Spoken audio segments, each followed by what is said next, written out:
Hello everyone, welcome to smart learn channel. आज की इस वीडियो में हम बात करेंगे वंशानुक्रम और वातावरण के बारे में, इन्वायरमेंट एंड हेरिडिटी के बारे में। ये क्या होते हैं? वंशानुक्रम, इसका आधार और स्थिर सामाजिक संरचना है। वंशानुक्रम किसी चीज़ का आधार है, बच्चे का आधार वंशानुक्रम है, और स्थिर सामाजिक संरचना है जिसमें परिवर्तन नहीं किया जा सकता है। वातावरण है, आकार है, और ये गतिशील है। आप वातावरण चेंज कर सकते हो, अलग बदल सकते हो। यही प्रकार है कि वातावरण गतिशील है और परिवर्तन आकार परिवर्तनशील भी है, लेकिन वंशानुक्रम को आप चेंज नहीं कर सकते, जीन गुणसूत्रों को, और स्थिर सामाजिक संरचना है। आगे देखते हैं, अगर व्यक्ति में कोई विशेषता है तो आप कितना भी अच्छा वातावरण दे दो, वो जनरेट नहीं होगी, वो जनरेट नहीं होगी। जैसे मंदबुद्धि बालक को प्रखर बुद्धि बनना, कितना भी, अगर वो मंद बुद्धि है तो कितना भी अच्छा वातावरण देखो, प्रखर बुद्धि नहीं बना सकते, लेकिन उससे इम्प्रूवमेंट जरूर करवा सकते हो। जैसे माता पिता से विरासत में मिले सभी गुणों को आनुवंशिक कहते हैं। सभी गुण मिले हैं ना माता पिता से, उन्हें ही आनुवंशिक कहते हैं। शरीर में एक तो दैहिक कोशिका होती है, बीज कोशिका।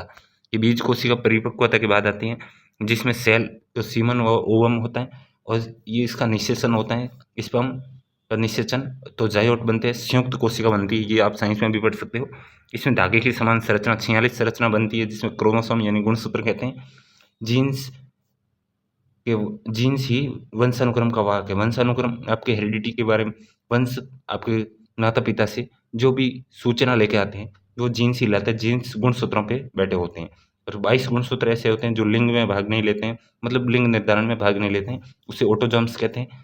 और जो जोड़ा भाग लेते हैं उसे सेक्स क्रोमोसोम कहते हैं। ये XX और XY होता है, एक जोड़ा होता है। तो ये रहेगी बात आपकी। और अगर ट्विन्स होता है, ट्विन्स में एक समरूप जुड़ा होता है, एक ओवम से ही बनते हैं, या तो बॉयज होंगे दोनों, या दोनों गर्ल्स होगी।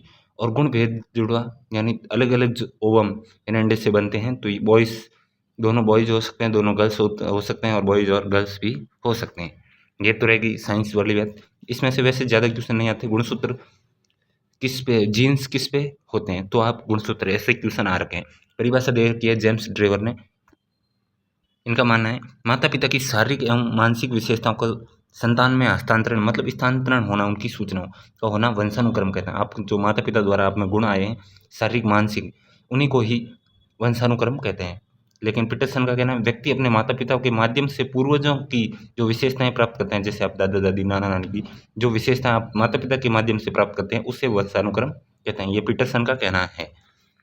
और डॉगल और हॉलैंड का कहना है, माता पिता या अन्य किसी अन्य पूर्वज या प्रजाति से प्राप्त समस्त शारीरिक रचना, विशेषताएं, क्रियाएं अथवा क्षमताएं जो व्यक्ति के वंशानुक्रम में सम्मिलित रहती हैं, जो आपने माता पिता या पूर्वज से, प्रजाति से जो शारीरिक रचना या विशेषता प्राप्त की है या क्षमता प्राप्त की है, वंशानुक्रम में शामिल रहती है।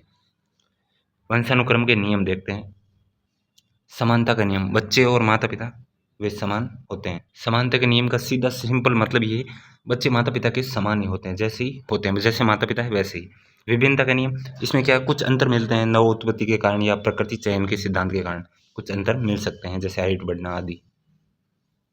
जैसे माता पिता की हाइट कम है, फिर भी बच्चे की हाइट ज़्यादा है, ये कुछ अंतर विभिन्नता के नियम के अनुसार है। प्रत्यागमन का नियम, बच्चे माता पिता से बिल्कुल अलग होते हैं। कई कई बार होते हैं कि पूरा ही बच्चा ही अलग होता है, तो ये इसके प्रत्यागमन के नियम के कारण होता है। बीज कोष की निरंतरता का नियम कहलाता है। इसमें बीज में इनके बीज कोष कभी नष्ट नहीं होगा। ये पहली जनरेशन टू सेकंड जनरेशन स्थानांतरित यानी हस्तांतरित होता रहता है बीज कोष के नियम के अनुसार। तो अर्जित गुणों के संक्रमण का नियम भी होता है।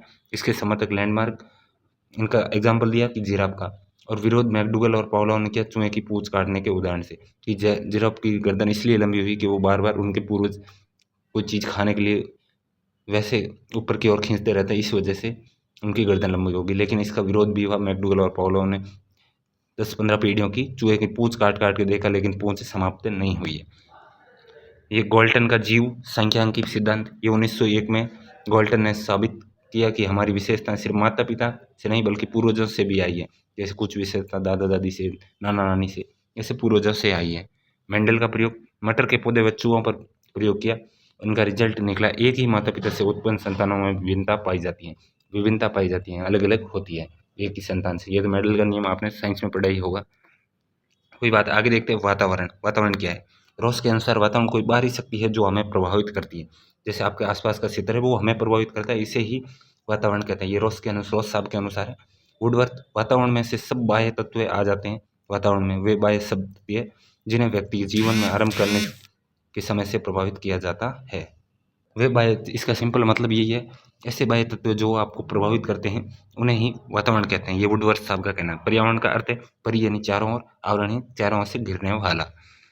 पर्यावरण के प्रकार है आंतरिक, पहला प्रकार आंतरिक वातावरण, जो गर्भाशय में प्रभाव डालता है आपकी माँ के पेट में। और बाह्य वातावरण उसके विकास और व्यवहार में जो भी चीज़ इफेक्ट करेगी वो बाह्य वातावरण करेगा बाहर बच्चे के विकास में। फिर आएगा भौतिक वातावरण, जैसे जीव जंतु, पेड़ पौधे, आसपास के संसाधन आदि। फिर आएगा सामाजिक वातावरण में रीति रिवाज, प्रथाएं, कैसे सीखता है, ये सामाजिक वातावरण में आ जाता है।